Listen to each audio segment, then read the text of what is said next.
Welcome into the Sharp Sports YouTube podcast. My name is Andrew Sharp. We'll be talking everything Denver sports and beyond.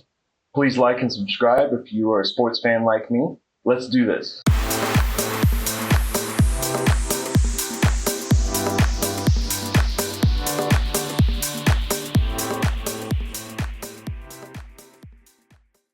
Welcome into the Sharp Sports YouTube podcast. My name is Andrew Sharp. Well, the Denver Broncos come away with a 21-17 victory in Philadelphia, shocking the Eagles, shocking the NFL world, and quite frankly, making history for the franchise. Denver Broncos franchise history goes all the way back to 1960, for those who don't know. The Denver Broncos, before this game, were 1-112, I'm going to get this right, when trailing by 14 or more points entering the fourth quarter. They are now 2-112 by trailing by 14 or more points. Broncos do basically the impossible. An improbable comeback now moves Denver to a winning record of 3-2. Wild game. Cannot believe they won this game. And this is the first time that they have won by trailing by 14 points since 2011 during Tebow Mania. Denver Broncos are well on their way. We're going to talk about that fourth quarter right now. Now, normally on a podcast like this, I would give you more of a general sense of the game, different quarters. This game was a fourth quarter game. There were two games played on Sunday, one for the first 3 to 3.5 quarters of Broncos-Eagles, and the second, which was the fourth quarter, which was not only the most consequential for the Broncos and Eagles game, but I still rewatched it tonight, taking notes. Watched some of it, and although got a little broken up with getting to work, watching it live, and was happy to rewatch this fourth quarter because it's just, as you're watching it, even today, taking notes, it's one of the more improbable events to happen in any sporting event, much less for the Broncos. They were driving, get a little bit of a break, in my opinion, because the drive was going okay. Broncos get to, in case you don't know, reverse field. Basically means when the end of the third quarter ends, fourth quarter starts, they switch the ends of the fields they were going to. I felt like the Broncos for the fourth quarter were not going as much into the sun, something that probably won't get talked about much, but I noticed it on the broadcast that it seemed that they were playing a little more into the sun in the third quarter and definitely had the sun a little more at their backs starting the fourth quarter. And as tedious as this is, I will not go through every play that the Broncos had, but there's a lot to unpack in this fourth quarter. Start the fourth quarter with a good J.K. Dobbins run. J.K. Dobbins, clearly the bell cow back for this Denver Bronco team moving forward. I don't even think that's debatable at this point. Quite possibly J.K. Dobbins, I'm going to talk about a little bit later, but possibly the best free agent signing that the Broncos have had in 4 to 5 years in terms of impact, wins, value for the contract, all of it. J.K. Dobbins has really almost single-handedly saved the Broncos season at this point. But the best part was they were still running the ball in the fourth quarter, even though they're trailing, even though they're behind, even though the running game hasn't been great all day. Sean Payton, remember, we talked about this over and over and over and over again this year and last, that good things happen when you have a well-balanced attack. And this fourth quarter, you could have easily said, for two reasons. One, because you're trailing, and two, because you want to prove that Bo Nix is the man, that you could have just abandoned the run and just had him try to win the game on his own. But that's not where Bo's at right now, which is okay. I don't even want him to do that. I want a well-balanced attack, and the Broncos were doing it in the fourth quarter, running the ball. Even if it didn't mean a first down on every one, that's fine. Nix continues after the Dobbins run. Nice throw to Troy Franklin, who's really starting to get some chemistry with Bo after a rocky start last year. But they get a first down on a first down. What a concept. Doesn't take 3 downs to get 1 first down for the Broncos on this drive. First and goal, another Dobbins run. So not abandoning the run, another run up to the 4. So far they have 60 yards, in 9 plays on this drive, which started technically in the third quarter. Holding on Sutton, get the automatic first and goal at the 2-yard line, and this is where the Broncos have gotten cute before, tried to get too creative, tried to get, silly, and instead run Dobbins, 2-yard run it down their throat, kill the Philly defense, 64 yards total, run the ball, all of it. Now it's 17-10 Eagles. And you can start feeling Jim Nantz and Tony Romo did a great job on the broadcast of talking about, it's a one-score, it's a one-score game. The Eagles have kind of been screwing around with these types of games. Eagles get the ball. Good pass to Devontae Smith, who's an excellent, excellent player. Eagles are driving. But Jalen Hurts overthrows Dotson. Might have been a huge chunk play, but he overthrew him. It happens. Broncos have did that lots of times in the last few games. 3rd and 13 now. And really, this is where Vance Joseph gets some credit. Schemed up a great blitz combo with Jaquan McMillan coming off the edge, corner blitz. Don't see it coming. Broncos get their 5th sack of the day. Talk about that a little bit later. 50-yard punt from the Eagles. Mims goes nowhere. That's fine. Broncos started at the 33-yard line. But now Nix gets cooking. Now we've got some momentum. Now things are starting to progress. Nice back shoulder throw, great pass to Evan Ingram, who finally made a gigantic impact in this game. It's amazing what happens with the Broncos offense when they actually have a tight end who is productive and isn't just there to block. Nice back shoulder throw to Sutton on the next play, first down. The Broncos now lead Philly in first downs, 17-14, believe it or not, after basically doing nothing for 3.5 quarters of the game, which I discussed earlier. Toss to R.J. Harvey, could have been a loss, gets 5 yards. That's the point, is that they're making things happen. The whole point is they're having a run-pass balance, and guys are making plays even if it's not perfect. And so, another pass play to Ingram, which unfortunately gets called back on a somewhat questionable pick penalty, I should say, from the Broncos. Now 3rd and 15. So this is, I wouldn't say the game, but this is the type of situation where Bo Nix has to show that he can deliver. 3rd and 15, huge throw to Courtland Sutton. It's good to have an outlet guy. It's a go-to guy, a third down guy, Courtland Sutton. Great. Right on the sticks, right on time, huge play. Honestly, probably the best throw for Bo all day. Even though it wasn't a touchdown, had to have it. Perfect spot, right on the money, enough to get the first down, 1st and 10.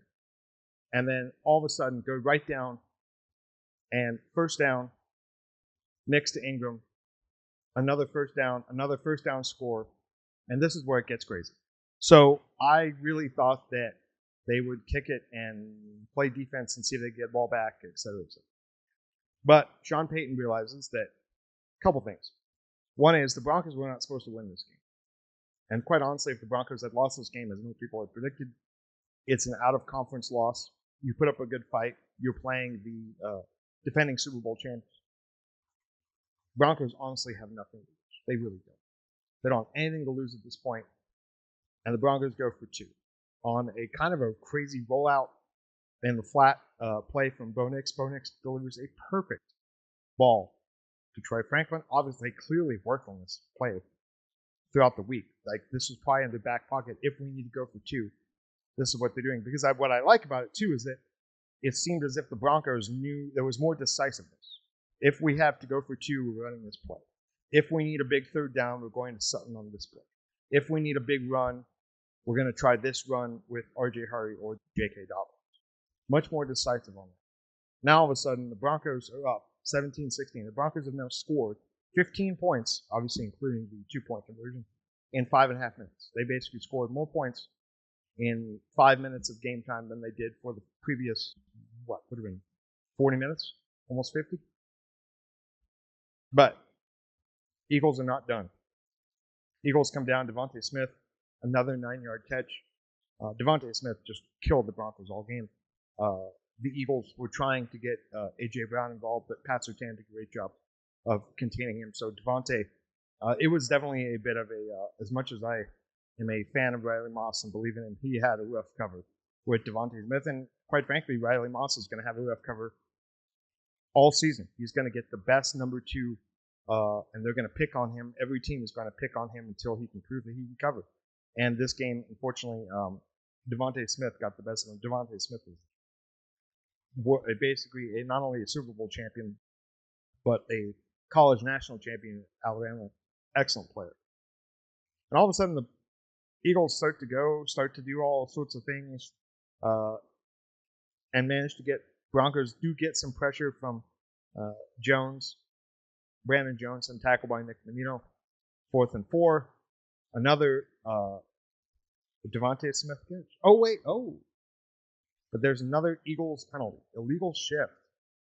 I believe the Eagles had 5 or 6 pre-stat penalties, all sorts of illegal shifts or false starts, and that was going to be a huge play for the Eagles.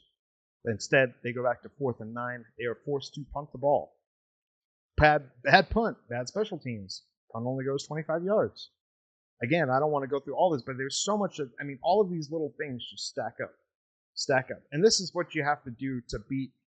Don't be mistaken. The Broncos are on their way up to the spot where the Eagles are. And the Eagles are there. They have bad halves. They have some erratic play. But they have also beat the best team in the Broncos division and the Chiefs twice now in the Super Bowl and the regular season. So the Broncos are playing against a team that they would have, even a couple years ago, they would have been destroyed by this Eagles team. This would not have been a game. It would not only would have been 17-3 entering the fourth quarter, it could have easily been 30-3 with previous Broncos rosters. Quite frankly, even last year would have been 30-3 in Philadelphia.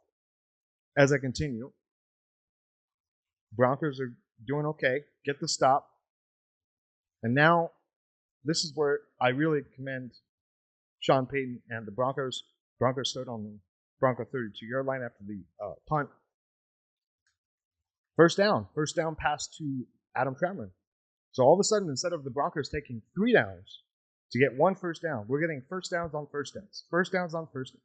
Something this Broncos offense they have not done much all season. And you see what happens, the result. 1st and 10, the Broncos now have 123 yards versus the Eagles 15 yards in this quarter so far. Again, Broncos don't abandon the run. Give it to J.K. Dobbins, runs for 6 yards. Have not abandoned the run game. This is where a little bit controversial call. Bo Nix almost takes a sack and intentional grounding. It was called intentional grounding. They changed the call. He barely got it out to Adam Trautman. And, of course, Eagles fans are irate today that was not called intentional grounding. It was a judgment call. There were lots of judgment calls in this game that could have gone either way. 3rd and 6. Bo Nix, where's he go? Courtland Sutton every time on 3rd down, which is okay. It's a little bit predictable, but if it produces, I'm okay with it. Another first down. 1st and 10, take a weird delay of game penalty, whatever. At this point, the Broncos have 10 penalties for 98 yards. Again, got to be better than that. But somehow they're overcoming this. Run with Dobbins just to get the clock moving. 2nd and 14, nice pass to Sutton. And against the blitz, Bo Nix was excellent against the blitz. Keep going. Now all of a sudden it's do another 3rd and 2. Harvey pass, but stop short. Oh wait, flags. Unnecessary roughness. Late hit on R.J. Harvey. A stupid play by the Eagles. I mean, really stupid. They've said this over and over. When the guy's down, you can't hit him late. This is not 1982. You can't just be the 85 Bears and just literally take guys' heads off the middle. They're going to call it every single time. So Broncos get huge bailout on that. End up getting a late hit penalty on Zach Bond. 1st and 10 on the 14-yard line. Dobbins runs basically to make them call timeout. Broncos are basically running at this point, making Philly use their timeouts. 3rd and 8. Bo Nix runs, no QB gain, but bleed the clock. There's only 1 minute and 14 left. Broncos have another bit of a procedure penalty, end up kicking a slightly longer 36-yard field goal, but they're good. Now it's 1:11 to go. Kicking off to Philly. Good coverage. Defense has to get a stop. They have to get a stop. They've had a bunch of these situations, in the last couple of years, where if the Broncos get one stop on defense, they win games. So at this point, I would definitely be a little nervous. But Nick Benito, Nick Bonito, Nick Bonito, Nick Bonito. Nick Bonito, another huge sack. The Broncos are leading the NFL again in sacks this year. Nick Bonito has been paid by the Denver Broncos, but he is playing as if he has not been paid by the Broncos. I absolutely love it. 2nd and 14, pass to Barkley, only gets a little bit left. Now it's against the clock. They're racing against the clock. There's only 30 seconds left. 3rd and 7, huge pass breakup from rookie Jahdae Barron, who finally did something. I got to the point I almost would have preferred if the Broncos had gotten Bo Nix another weapon as opposed to another corner / safety in Jahdae Barron. But Jahdae Barron, hey, rookie, huge play. 4th and 7, 21 seconds left. Generates an obvious pass interference flag on J.L. Skinner, who those probably don't know. I randomly gave J.L. Skinner a ride in my car as an Uber driver to Broncos facility practice one time. Very nice guy. Felt terrible. It was icy outside. He slipped and fell as he got into my Uber, and I literally thought I was going to be responsible for a Bronco player being on injured reserve, but he was fine. Another side note, it was hilarious, but JL, super, super nice guy. Talked to him for a bit. Didn't quite realize who he was till he got out of the car, but cracked me up. Anyway, 1st and 10, 18-yard, huge pass penalty on to Dotson. 9 seconds now. 1st and 10, Broncos 29-yard line. Almost got the pick. Eagles begging for a call, as they always do. They want every ref call to go their way. And I know they're at home, but their coach especially, he's always begging for every call. And if he doesn't get it, he cries. And it's just ridiculous. And no Hail Mary. So they did the Hail Mary. Brown was in the end zone. Surtain gets the main punch out. But Tufunga was there, as well as Broncos' lesser used safety cornerback, Devin Key. 5 Broncos were in on it, versus we had A.J. Brown and Devontae Smith going up for it. Could have been a Hail Mary that, honestly, the Eagles could have still won this game, but they did not. Long summary of the game, but I mean, this is all in one quarter. All in one quarter. This isn't the game. This is one quarter of football. That was absolutely bananas. I am thrilled for the Broncos. Yes, it's only one win, but these are the types of wins, man. You start stacking these up. Don't forget, I wanted to see this. So the Broncos have not won in Philadelphia since 1986. Now, for those who don't know, in 1986, I was 4 years old, living in Albuquerque, New Mexico. The oldest player on the Broncos is Garrett Bowles, who seems like he's been around in Denver forever. He's 33. So not a single Broncos player was even an afterthought or even a thought in 1986. That is the last time the Denver Broncos as a franchise have won in Philadelphia against this team. And Philadelphia is still a gold standard. They have played in multiple Super Bowls in the last 5 years. They have played in multiple NFC title games. They had a 21-game winning streak coming into this game. It's a gigantic win for the Broncos, and I could not be more happy for it. Well, after recapping that fourth quarter, I feel like I played in the Broncos game. That was exhausting, but that's the kind of craziness that was happening for this team, and it feels crazy to just relive it as I discuss it, and I watched it again today, and I still can't believe it. I might watch it a third time, but who knows? And now, a couple weeks ago, a couple games ago too, I was a little worried about the Broncos defense.